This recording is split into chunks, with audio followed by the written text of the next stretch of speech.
tugas dari CGP Angkatan 9, yaitu tugas wawancara kepada kepala sekolah di TK. Itu misal ada suatu kasus ya, misal Anda mengambil keputusan, ada dilema, kalau saya merasakan mengambil langkah ini, mengambil langkah ini, jadi dua-duanya itu berisiko ya, mungkin sama-sama benar atau sama-sama mengikuti. Caranya dengan mengambil keputusan yang dipilih itu keputusan yang bagaimana, jadi Anda menentukan itu seperti apa? Jadi selama jadi kepala sekolah itu, kepala sekolah bisa menentukan kebijakan yang urgent, yang dimana kepala sekolah itu harus bisa menentukan langkah-langkah yang diambil secara langsung, tidak melalui musyawarah, dulu dengan rekan-rekan. Ada yang harus dimusyawarahkan karena itu bisa diputuskan dengan jangka waktu. Jadi ada yang harus segera diputuskan, ada yang kita besok dengan musyawarah dengan guru itu bisa. Cara mengatasi dilema yang tadi tetap apabila kita mau ke kanan juga beresiko, kiri juga beresiko. Kita mengurangi langkah risiko yang paling terkecil. Jadi kita modifikasi lagi risiko yang sama dan itu yang paling kecil itu yang mana? Itu nanti yang risiko yang paling terkecil, tapi kita ambil langkah itu. Terus dalam biasanya dalam mengambil keputusan itu apa nggak tantangan yang dihadapi? Dalam pengambilan keputusan masalah apapun, baik itu urgent maupun di pasti ada tantangan. Jadi tantangan yang pertama mungkin kita ada tidak mendapat dengan rekan-rekan guru dan lainnya. Mungkin keputusan sudah diambil tapi ternyata ada rekan guru yang kok gitu tuh bunda gini-gini. Nah, tantangannya kita harus bisa menjelaskan. Jadi apa yang sudah kita ambil otomatis ada alasannya. Kita harus benar-benar bisa menjelaskan kepada beliau agar beliau bisa menerima keputusan yang sudah saya ambil, baik itu dari guru maupun wali murid. Ya. Kalau keputusan itu kan ada dua tadi ya, ada keputusan yang urgent yang segera harus diputuskan kepala sekolah, itu berkaitan dengan kebutuhan yang mendadak dan itu harus segera, dan juga keputusan yang diambil dengan musyawarah. Nah, rata-rata yang menjadi tantangan pada waktu kita memutuskan pada waktu urgent itu tadi. Kalau dengan musyawarah otomatis kan sudah kita musyawarahkan bersama. Tapi kalau yang keputusan yang kita ambil segera itu tantangan buat saya. Nanti saya harus bisa benar-benar meyakinkan kepada semua pihak bahwa keputusan saya itu yang tepat. Seperti itu. Untuk penyelesaian masalah, kalau ada suatu masalah, apakah ada waktu tertentu atau segera Anda selesaikan atau ada jadwal tahapan tertentu untuk menyelesaikan masalah? Untuk penyelesaian masalah itu tergantung masalah itu. Jadi kembali lagi ke penyelesaian masalah itu, kembali lagi ke keputusan kita. Ada kasus yang urgent, ada kasus yang masih ada jeda waktunya. Jadi kalau memang itu yang harus diputuskan segera, ya segera kita putuskan. Tapi kalau memang permasalahan itu kita bisa menyelesaikan dengan rentang waktu, itu pasti kita kasih rentang waktu. Jadi umpama ada masalah studi kasus ada dengan murid ya, itu kan masih ada rentang waktunya. Jadi tergantung masalahnya itu masalah yang benar-benar urgent atau yang bisa diselesaikan dengan rentang waktu. Berarti yang urgent harus segera diselesaikan. Iya. Kalau ada yang masih bisa untuk melalui musyawarah atau apa masih bisa melalui tahapan ya. Kemudian ada rentang waktunya penyelesaiannya. Iya, ada jadwalnya ada. Jadi ada rentang waktu untuk menyelesaikan masalah. Setiap masalah. Karena itu tidak sama. Penyelesaiannya itu waktunya tidak sama. Ada yang bisa terselesaikan langsung, ada yang bisa terselesaikan langsung, ada yang perlu waktu. Kayak kemarin sudah sedikit cerita tentang kasus di lembaga kita ya, ada orang yang kehilangan dompet. Nah, itu termasuk kasus yang luar biasa.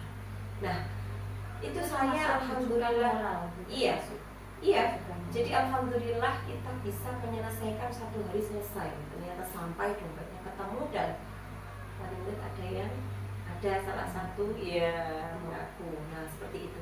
Jadi ada yang segera harus diselesaikan dalam jangka waktu segera, ada yang membutuhkan jadwal-jadwal, membutuhkan waktu-waktu. Karena itu kalau nggak diselesaikan langsung juga akan bawa nama. Iya, dampaknya ya luar biasa. Dampaknya luar biasa. Sekali lagi, segala permasalahan yang ada di suatu lembaga tergantung masalahnya. Jadi kembali lagi ke penyelesaian masalah itu, kembali lagi ke keputusan kita. Ada kasus yang urgent, ada kasus yang masih ada jeda waktunya. Jadi kalau memang itu yang harus diputuskan segera, ya segera kita putuskan. Tapi kalau memang permasalahan itu kita bisa menyelesaikan dalam rentang waktu, itu pasti kita kasih rentang waktu. Jadi umpama ada masalah studi kasus ada dengan murid ya, itu kan masih ada rentang waktunya. Jadi tergantung masalahnya itu masalah yang benar-benar urgent atau yang bisa diselesaikan dengan rentang waktu. Berarti yang urgent harus segera diselesaikan. Kalau ada yang masih bisa untuk melalui musyawarah atau apa masih bisa melalui tahapan. Kemudian ada rentang waktunya penyelesaiannya. Iya, ada jadwal-jadwalnya ada. Jadi ada rentang waktu untuk menyelesaikan masalah. Setiap masalah. Karena itu tidak sama.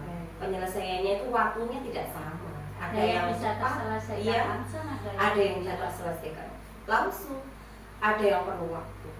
Kayak kemarin udah sedikit cerita tentang kasus di lembaga kita ya, ada orang yang kehilangan dompet. Nah, itu termasuk kasus yang luar biasa. Nah, itu saya alhamdulillah, jadi alhamdulillah kita bisa menyelesaikan satu hari selesai. Ternyata sampai dompetnya ketemu dan paling ada salah satu ya mengaku. Nah seperti itu. Jadi ada yang segera harus diselesaikan dalam jangka waktu segera, ada yang membutuhkan jadwal-jadwal, membutuhkan waktu-waktu. Karena itu kalau nggak diselesaikan langsung juga akan bawa nama. Iya, dampaknya ya luar biasa. Dampaknya luar biasa. Sekali lagi, segala permasalahan yang ada di suatu lembaga itu harus segera dicarikan solusi, harus diselesaikan. Jika tidak, itu akan bertumpuk-tumpuk karena setiap lembaga pasti punya permasalahan-permasalahan yang muncul di setiap harinya, di setiap minggunya, di setiap bulannya. Pasti tambah, justru tambah, nanti kita akan terbeban oleh itu kalau nggak selesai. Itu sekali. Terus untuk penyelesaian masalah, adakah seseorang atau faktor-faktor yang membuat mudah ibu untuk menyelesaikan masalah-masalah yang selama ini ibu di lembaga atau di mana? Adakah seseorang atau faktor apa yang membantu aku? Iya. Jadi yang pertama yang membantu saya menyelesaikan masalah itu yang pertama adalah keyakinan saya sendiri. Jadi saya yakin, saya benar-benar harus yakin pada diri saya sendiri. Saya bisa menyelesaikan. Itu harus yakin. Yang pertama itu. Kemudian yang kedua, ada faktor-faktor yang membantu saya menyelesaikan, termasuk para dewan guru saya, para wali murid saya. Jadi ada pihak-pihak yang terkait dalam saya menyelesaikan masalah, yang membantu saya menyelesaikan masalah. Jadi tetap ada, terutama yaitu faktor dari diri kita sendiri, yakin bahwa kita bisa menyelesaikan masalah. Itu yang paling utama. Yakin dan diri didukung oleh para di sekeliling kita.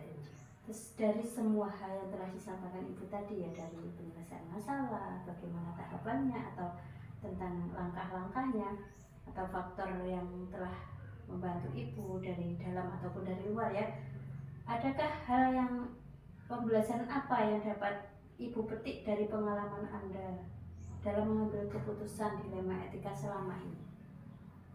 Pelajaran yang saya petik selama ini dalam saya menyelesaikan masalah etika.